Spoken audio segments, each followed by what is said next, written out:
very good evening. You're watching Primetime News on TV1 live and direct from our Newsfirst studios in Colombo. Bringing you the news, I'm Jadabdin. And I'm Umitra Bekon. Let's take a look at your headlines for tonight. Newsfirst Headlines. Main sponsor. For hardware, b2b.lk.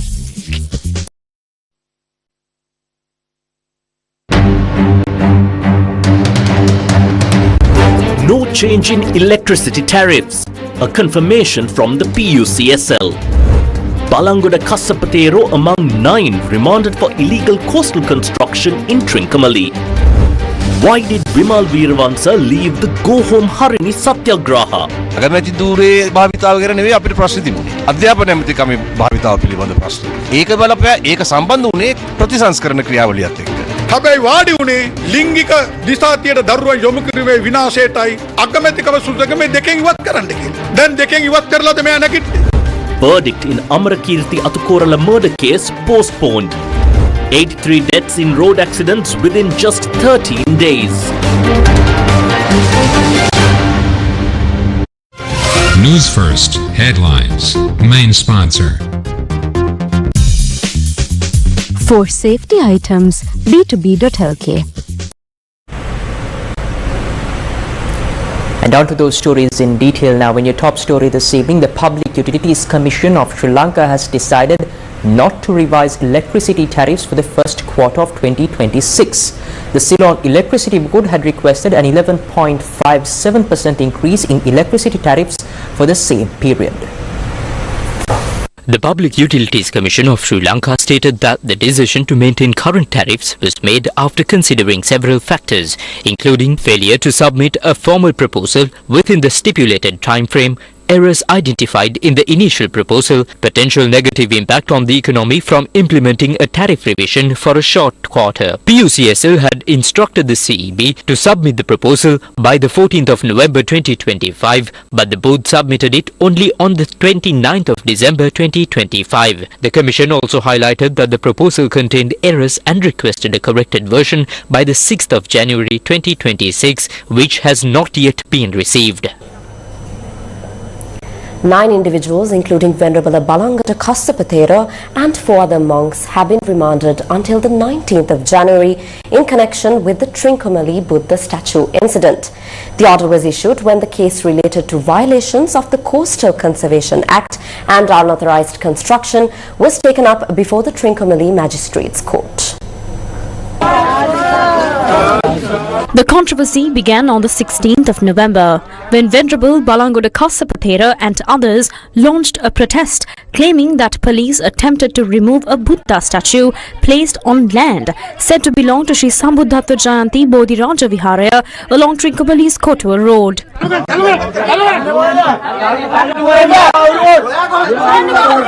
However, subsequent investigations revealed that a restaurant was being operated on the coastal land in question.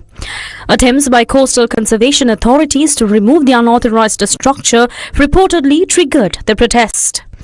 The case names 11 suspects in connection with violations of the Coastal Conservation Act and illegal construction. 9 appeared in court today, while arrest warrants were issued for 2 absentees. Among those remanded are Venerable Balangoda Kasapatera, Venerable Kalyanivansathisatera, chief incumbent of the Bodhiraja Viharaya, and 2 other monks. Additionally, 5 laypersons, including Dulara Gunatilaka and Deepani Liyanage, the UNP organizer for Trincomalee, were also ordered to be remanded until the 19th of January. The Colombo Magistrates Court today ordered an investigation to determine whether the sniper rifle recovered from 2 commandos outside the Criminal Investigation Department headquarters had been used in other crimes. The order was issued when the case was taken up before Acting Magistrate Kasunthisa Nayaka. Following the completion of the government analyst's examination, the magistrate directed that the sniper rifle be released to the Sri Lanka Army on a bond of 200,000 rupees with instructions that the weapon must be produced before the CID whenever required for investigations. The CID informed the court that the rifle is valued at 6.2 million rupees. 2 suspects were arrested last Sunday near the Harbour Master's office close to the port gate adjacent to the CID building while in possession of the sniper sniper rifle. They were dressed in civilian clothes and had the weapon wrapped in a black cloth. The CID told the court that the men carried no identification documents. Intelligence reports had indicated a possible plot to target senior CID officials using sniper weapons, prompting the arrests. When the suspects were produced in court on Monday, a legal representative from the army appeared, stating that the two men were army commandos engaged in a hostage rescue rehearsal inside the port premises. He explained that they were returning from special training and entered through an alternate route because the main gate was closed, leading to their arrest. The lawyer further told the court that the commandos had authorization to carry the sniper rifle. The Gampaha 3-judge High Court bench announced that the verdict in the case against 41 suspects accused of assaulting and murdering MP Amarakirti Attukorala and his security officer will be delivered on the 11th of February. The judges postponed the verdict, citing the need for sufficient time to prepare the judgment. The case was heard before the 3-judge bench comprising of High Court judges Sahan Mapa Bandara, Rashmi Singapuli and Rasanta Godavala. The Attorney General filed this case against 41 individuals accused of attacking and killing Polonnaruwa District MP Amarakirti Attukorala and his security officer Jayantha Gunawardena in Nittambuwa on or around the 9th of May 2022 during the day of protests at Galface Green. During the trial, one suspect was remanded until the conclusion of proceedings for contempt of court, while the remaining suspects were released on bail. All suspects appeared in court today when the case was called. Deputy Solicitor General Janaka Bandara, appearing for the prosecution, informed the court that the written submissions were filed in December. He further noted that the prosecution's written submissions spanned 695 pages, along with an annexure clarifying the legal points relevant to the case. The judges emphasized that the evidence and arguments presented for all 41 suspects must be reviewed individually, including video footage related to the case. Given the complexity of the case and the large volume of submissions from both the prosecution and defense, the bench stated that more time was required and postponed the verdict to the 11th of February. The Colombo High Court issued a warrant against Vimal Veeravansa for failing to appear during the hearing of a case filed by the Commission to investigate allegations of bribery or corruption, which accuses him of unlawfully acquiring assets worth over 75 million rupees. However, a few hours later, Veeravansa appeared before the court, prompting High Court Judge Muhammad Mihail to order the warrant to be withdrawn. The indictment alleges that during his 5-year tenure as a cabinet minister, Vimal Veeravansa possessed cash and properties valued at approximately 75 million rupees, an amount deemed impossible to earn through his official salary and legitimate income sources. The case has been filed under bribery and corruption charges. The hearing has been rescheduled for the 30th of January. Our main demand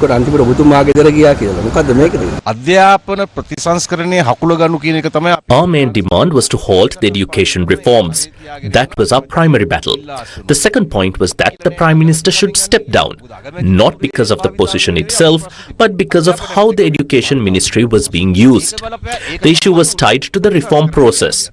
The previous stance of the Education Minister no longer exists. That's the truth.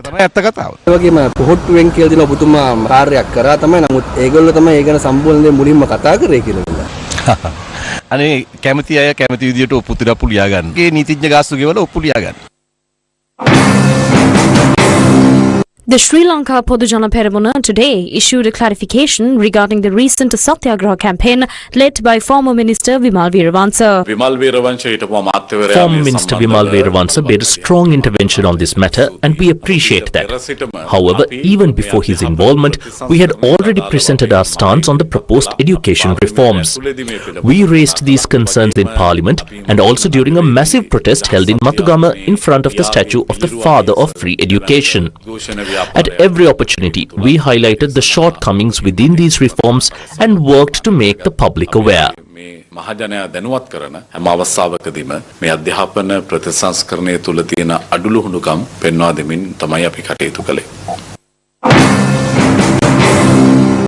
The Samagi Trade Union Collective held a media briefing today regarding the education reforms and the recent protests. Vimal Veeravansa went and demanded that the education minister be removed and that she should immediately resign from the post of Prime Minister as well. However, during discussions with trade unions, both the President and the Prime Minister agreed to postpone the reforms for 1 year. Vimal Veeravansa suddenly rose up after hearing that. We also agree with what Media Minister Nalinda Jayatissa said. As a former minister and leader of the Pivithuru Hela Urumaya has no right to interfere like this. But the real issue here is the destruction caused by directing children towards sexual orientation. That's why he demanded the removal from both positions. Now, did he rise after achieving both? As Sri Lanka struggles to recover from an economic crisis and reels from the devastation of Cyclone Detwa, described as worse than the 2004 tsunami, the government's push for sweeping education reforms has sparked intense debate. Critics question the timing, asking whether such changes are necessary amidst ongoing hardships. Today, Newsfirst Sharon Benedict posed this very question to Prime Minister Dr. Harini Amarasuriya, who defended the reforms as a cornerstone of the NPP government's vision for national development. The transformation of the education system was a high priority in our manifesto.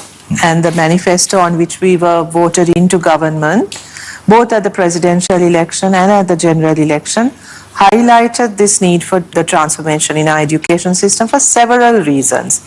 And this is not something that we came up with overnight. This is in fact a continuation of a long-term struggle that many of us who are involved with the NPP have been engaged in, because we saw the problems within the education system. I mean, in fact, I think that's one of the main reasons many of us joined the NPP, because we saw the NPP as the path to correcting some of those fundamental problems within the system. This includes the quality of education, the equal access to quality education, the disparities within the education system, the difficulties that parents face in everything from getting a child admitted to school to taking that child through the O-levels, the A-levels, the grade 5 scholarships. I mean, I can give a list of issues that have been plaguing our system for many years. The economic development that we have planned for this country requires a strong education system that can produce the labor, produce the kind of people who can drive and lead that economy. And so for all of these reasons, the education transformation was very much a priority for us. In our country, this, for various reasons, this has not happened for about 10 years. So our curriculum is outdated in content as well. So this was also a concern, right? So apart from the fact that the curriculum was outdated, our policy on education was looking at a more sort of structural transformation in education, addressing some of those problems that I mentioned earlier. But the fact that the curriculum had also not been revised for about 10 years was also something which made us feel that this was a top priority and we needed to act fast on it. There needs to be a revision of the curriculum particularly. And in our country, this, for various reasons, this has not happened for about 10 years. Let's do education reforms, but let's do it later. Quality of the professional development and how it fits within the entire system needs improvement, and that's what we are working on. Education, reform, and the battle for the classroom. An exclusive interview with Prime Minister Dr. Harini Amarasuriya tomorrow at 8 p.m. on TV1 and on Newsfirst digital platforms. For hardware, b2b.lk. Health authorities report that Sri Lanka is witnessing a significant increase in heart disease cases since 2022, alongside a worrying rise in the lung cancer prevalence, according to leading medical specialists. Generally, about 65 to 70% of the heart surgeries we perform are bypass operations. What I have observed recently is quite concerning. While the overall number of patients continue to rise steadily, there is also a marked increase in younger patients undergoing bypass surgery. Non-communicable diseases are spreading rapidly, and this is largely due to a lack of awareness or just sheer negligence. If this trend continues, we can expect these numbers to climb even higher.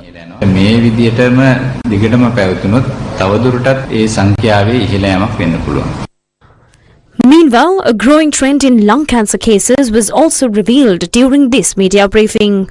The National Cancer Control Program has released data reports on cancer for 2022. According to these reports, there is a significant increase in lung cancer cases in Sri Lanka.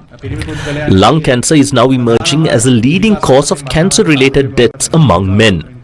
Alarmingly, cases are being reported at younger ages, typically within the 40 to 45 age range. What's even more concerning is that lung cancer is now being diagnosed in individuals who have never smoked. Compared to 2024, drug use in the Kandy district has risen sharply in 2025. This is according to Senior Deputy Inspector General of Police for the Central Province, Lalit Patinaika. A special program under the National Mission to Eradicate Drugs from the country was held in the Kandy district.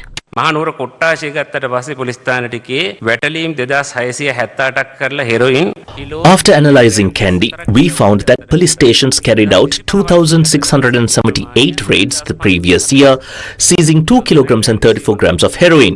In 2025, this number increased to 3,544 raids with 3 kilograms and 253 grams seized. That's an increase of about 1 kilogram and 200 grams. Looking at heroin alone, last year we seized 2 kilograms and 814 grams in the Kandy district. This year it has risen to 4 kilograms and 611 grams. When it comes to ice or methamphetamine, last year there were 1,004 raids with 499 grams seized in Kandy. Altogether we seized 648 grams last year. This year, the amount has skyrocketed to 3 kilograms and 23 grams. That means the usage of the ice drug has increased 5-fold. This shows a very serious trend of addiction to ice drugs in society. Alarmingly, even women from high social strata are now becoming addicted to these substances, creating a deeply concerning situation.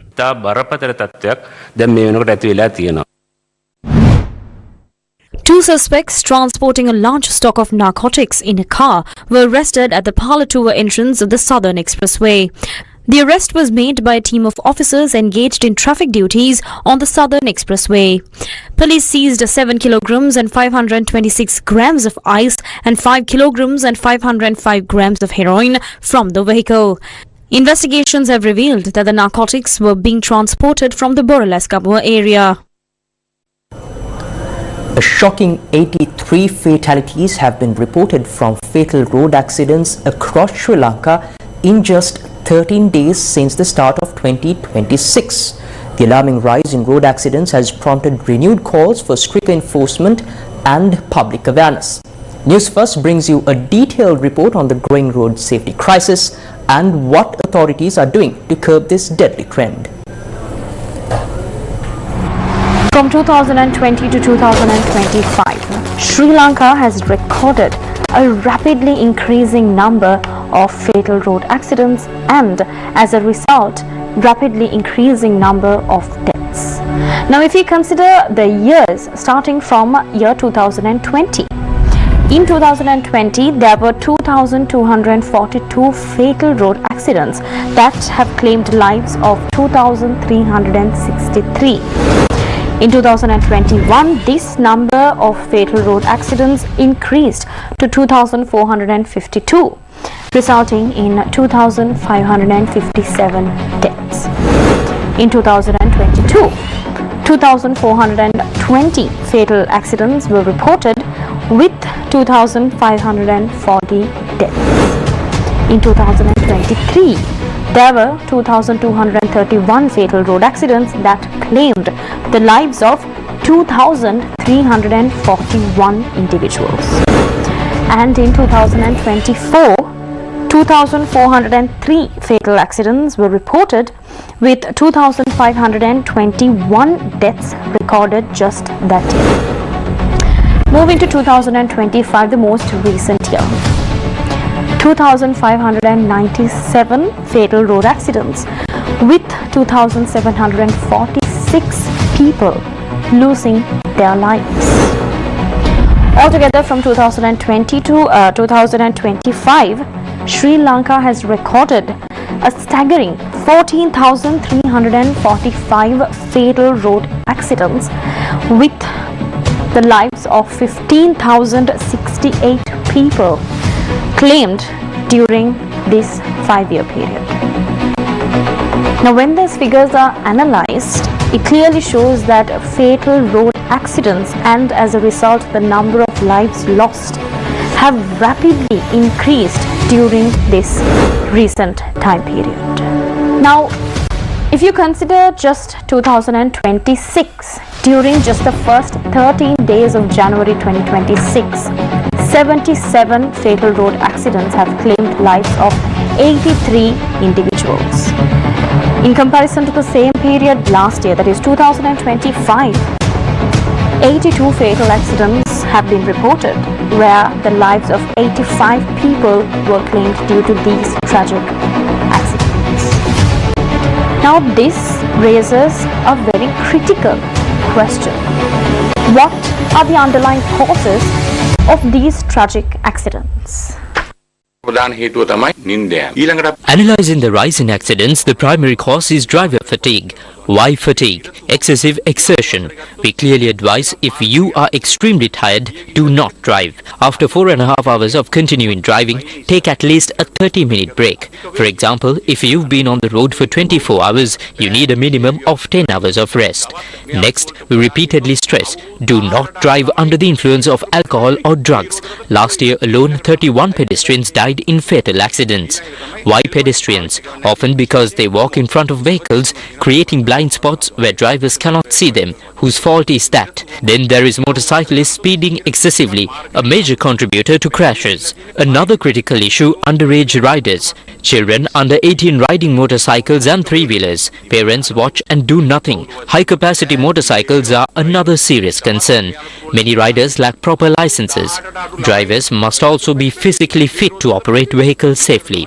Remember, when you see danger, it takes 1.5 seconds for your brain to signal your foot to hit the brake. At 100 kilometers per hour, your vehicle travels 30 meters before stopping. If you ignore this, how can you react in time? How does the signal reach the brake? Through your foot.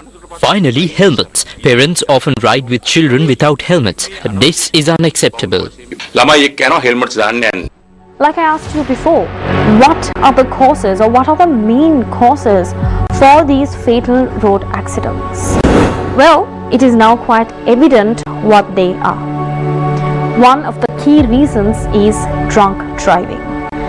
And according to the data we have collected so far, police have taken legal action for 7,000 or over 7,000 legal cases against drunk drivers. Since the start of this year, we have already filed over 7,000 cases for drunk driving and nearly 250 cases related to drug-impaired driving across Sri Lanka.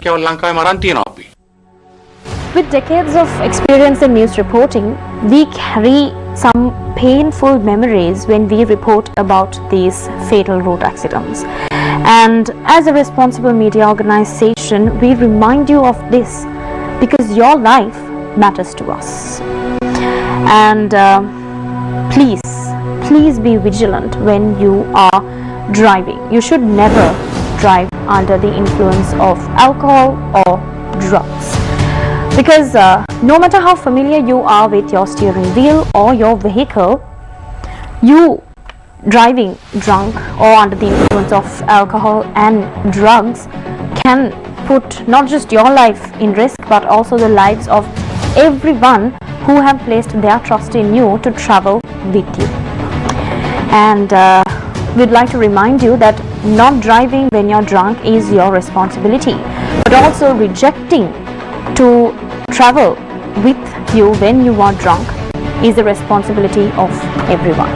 We'd also like to remind you and urge you not to exceed your speed limit whenever you are traveling, to adhere to these road rules whenever you are driving as a responsible driver. And you must be wondering why we are bringing all these details to your attention.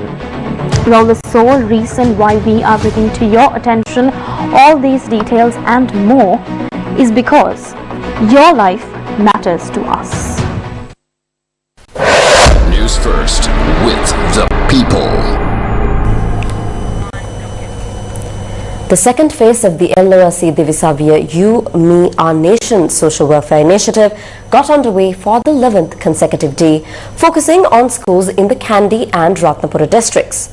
Under this phase, 200 schools damaged by the cyclone Ditwa are being renovated. The LOLC Divisavia You, Me, Our Nation social welfare initiative consists of 3 phases. Under phase 1, over a period of 10 days, essential dry rations and other necessities were distributed to families whose homes were completely destroyed by Cyclone Ditwa. Under phase 2, launched with the aim of renovating 200 cyclone-affected schools, the phase will continue over the coming days across 3 provinces and 6 districts. This morning, newly renovated buildings at Mudunkotwa East School in Ratnapura district and Zahira Boys School in Kandy district were officially handed over to students. Additionally, this afternoon, a renovated building at Vimaladharmasuri Mahavidyalaya in Kandy district was also handed over, marking another milestone in the program.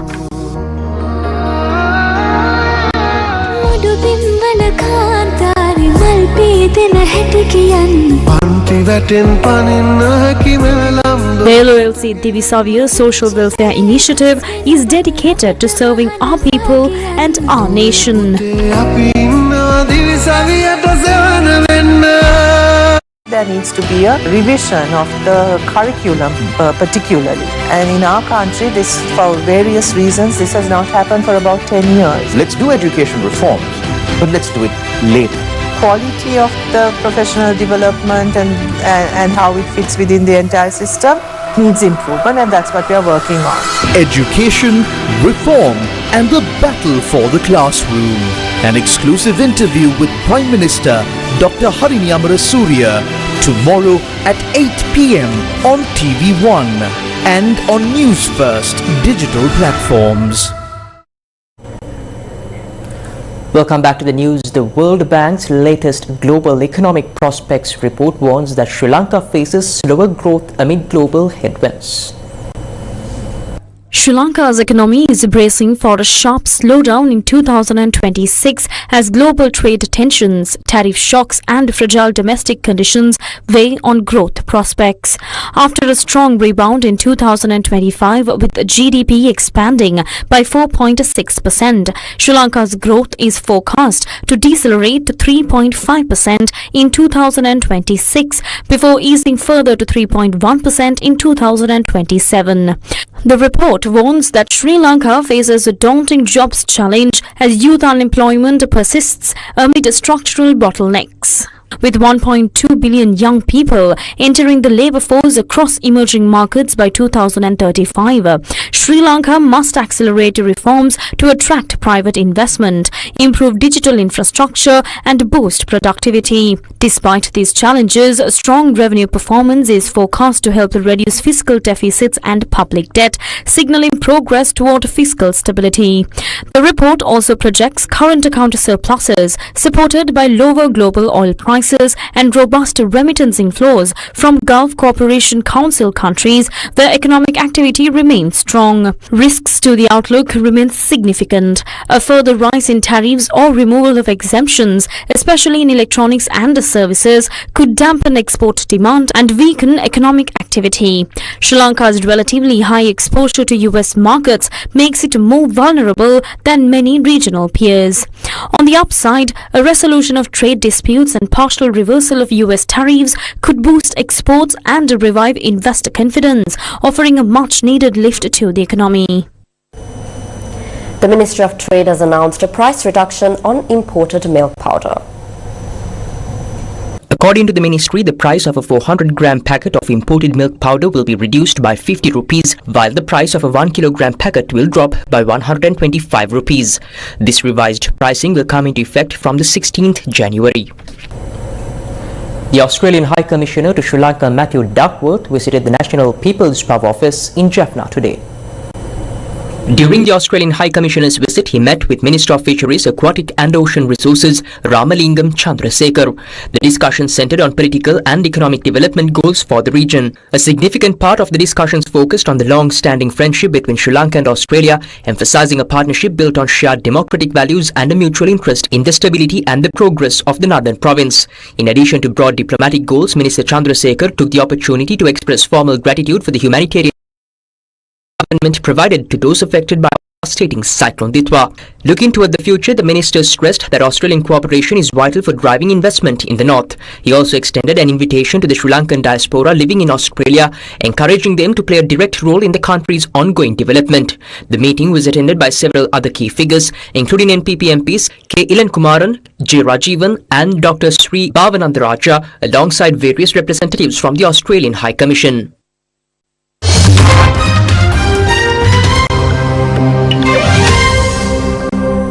Moving on to news overseas. Following President Donald Trump's threats to intervene in support of protesters, a senior Iranian official says that Tehran has warned U.S. allies in the Middle East it will strike U.S. bases on their soil if Washington attacks Iran. The death toll from Iran's unrest climbed past 2,500, a rights group confirmed, as the clerical establishment seeks to quell nationwide protests, posing one of the biggest challenges to their rule since the 1979 Islamic Revolution. According to an Israeli assessment, Trump has decided to intervene, but the scope and timing of this action remains unclear. So are you committing not to sending U.S. troops into Iran? Why would I tell you that? Why would I don't talk about military strategy with a reporter, you know, even though I do like the Financial Times. Are you consulting with our allies regarding Iran?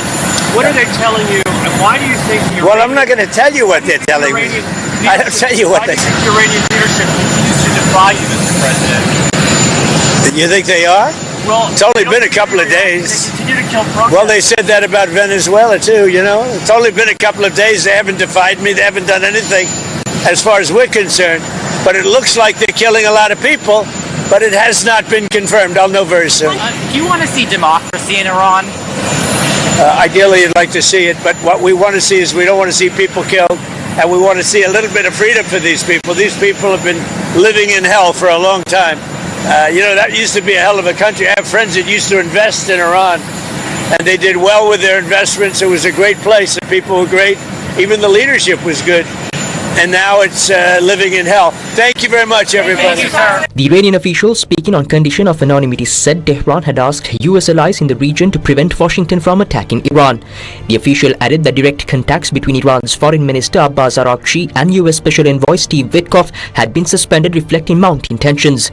Citing an unidentified senior U.S. official, foreign media reported that White House envoy Steve Witkoff over the weekend met with Reza Pahlavi, the exiled son of Iran's last Shah, and a prominent voice in the fragmented opposition, to discuss the protests roiling that country. Meanwhile, Iranian authorities have been increasingly clear that they believe foreign countries are behind the unrest sweeping the country and are involved in fomenting unrest on the ground.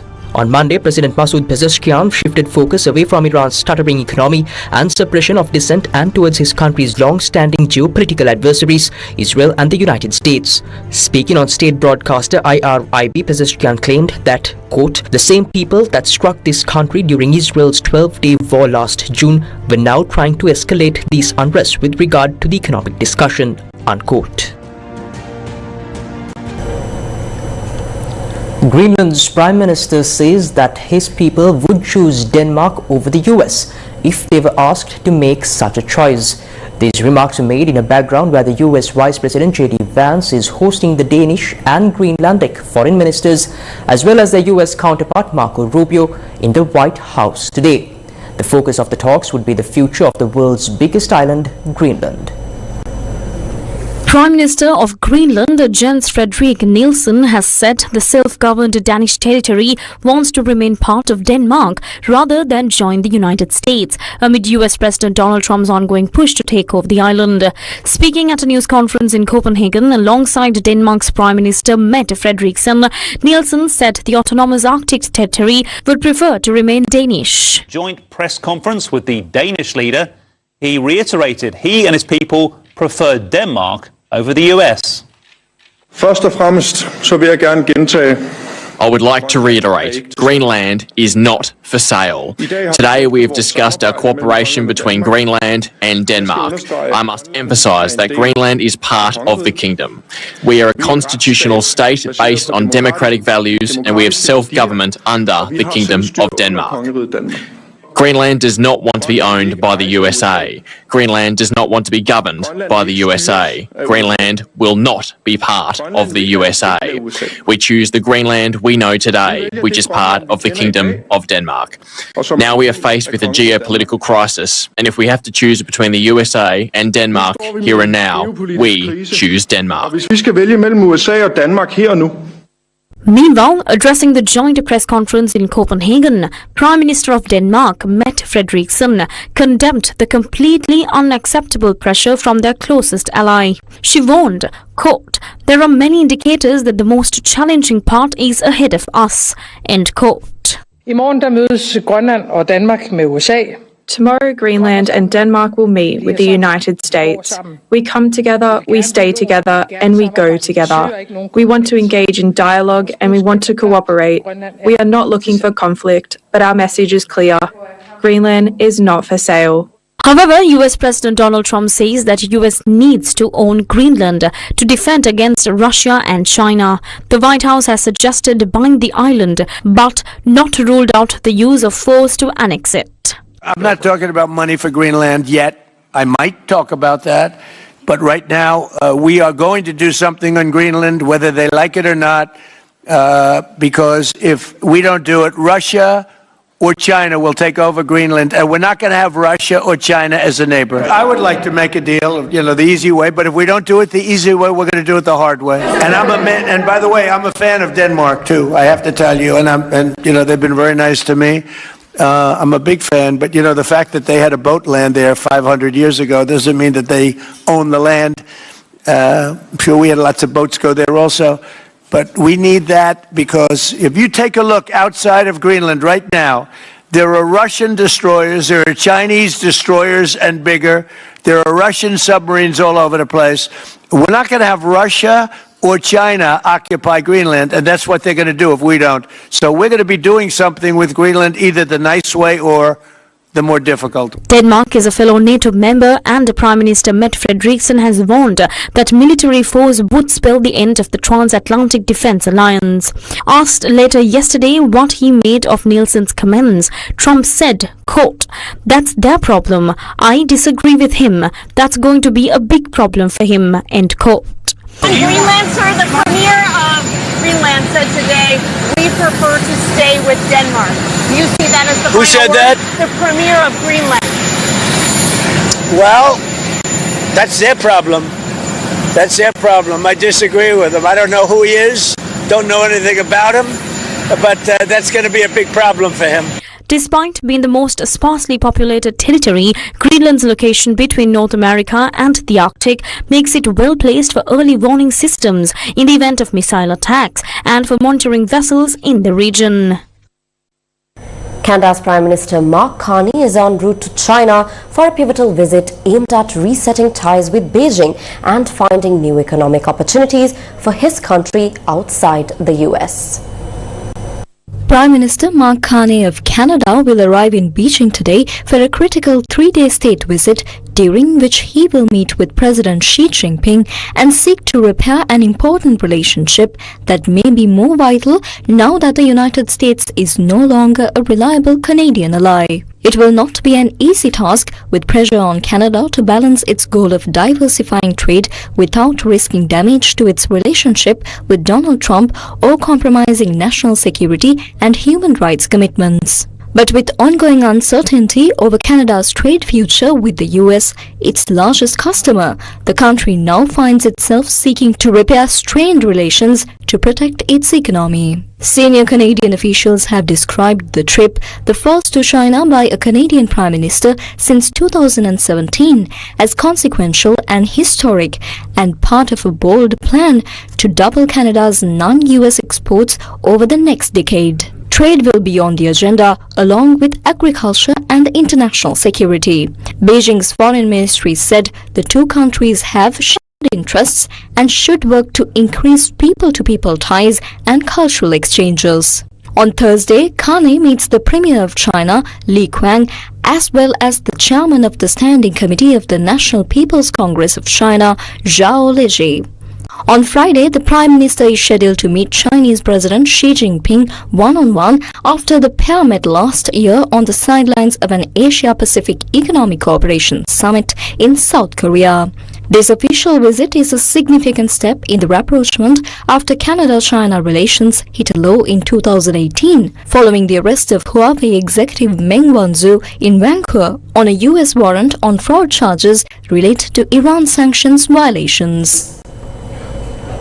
At least 32 people have been killed and another 66 injured after a train travelling from Thailand's capital derailed when a construction crane fell on top of one of its carriages. The accident occurred in Sikyo district when a crane lifting a bridge segment for the Bangkok-Ubon Ratchathani high-speed railway fell onto Special Express train number 21, a three-carriage train travelling from Bangkok to Ubon Ratchathani. The train was carrying approximately 195 passengers and staff. The impact caused the train to derail and catch fire near Banthanon Kot. The second and third carriages were severely damaged and most of the victims were passengers travelling in those cars. The Department of Disaster Prevention and Mitigation dispatched emergency response teams and heavy rescue equipment to the scene. Rescue units including multi-purpose rescue vehicles, building collapse rescue trucks and fire engines worked to extract victims and transport the injured to nearby hospitals. Officials confirmed over 25 fatalities and 55 injuries as of this afternoon. The Deputy Prime Minister, Minister of Transport in Thailand said preliminary reports indicated the train was carrying a total of 195 passengers and staff based on the seating plan. He expressed his deepest condolences to the families of the victims and his concern for all passengers and residents affected by the incident. He also ordered the Director General of the Department of Rail Transport and Governor of the State Railway of Thailand to immediately inspect the site and conduct a comprehensive and transparent investigation into the cause of the accident to prevent similar incidents in the future. Meanwhile, the acting governor of the State Railway of Thailand said he travelled to the site immediately to oversee rescue operations. Injured passengers were taken to several hospitals. Authorities say they are continuing to verify casualty figures and gather further details.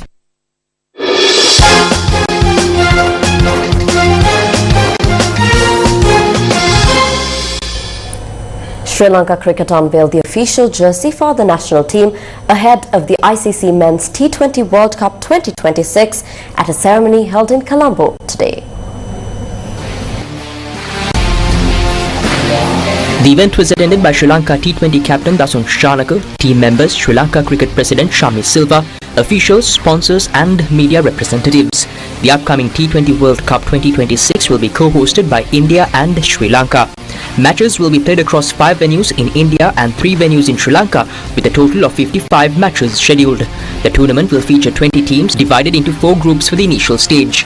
Sri Lanka will compete in Group B alongside Australia, Ireland, Zimbabwe and Oman. The World Cup kicks off on the 7th February and runs until the 8th March 2026. Sri Lanka's first match will be against Ireland on the 8th February at the R. Premadasa Stadium in Colombo.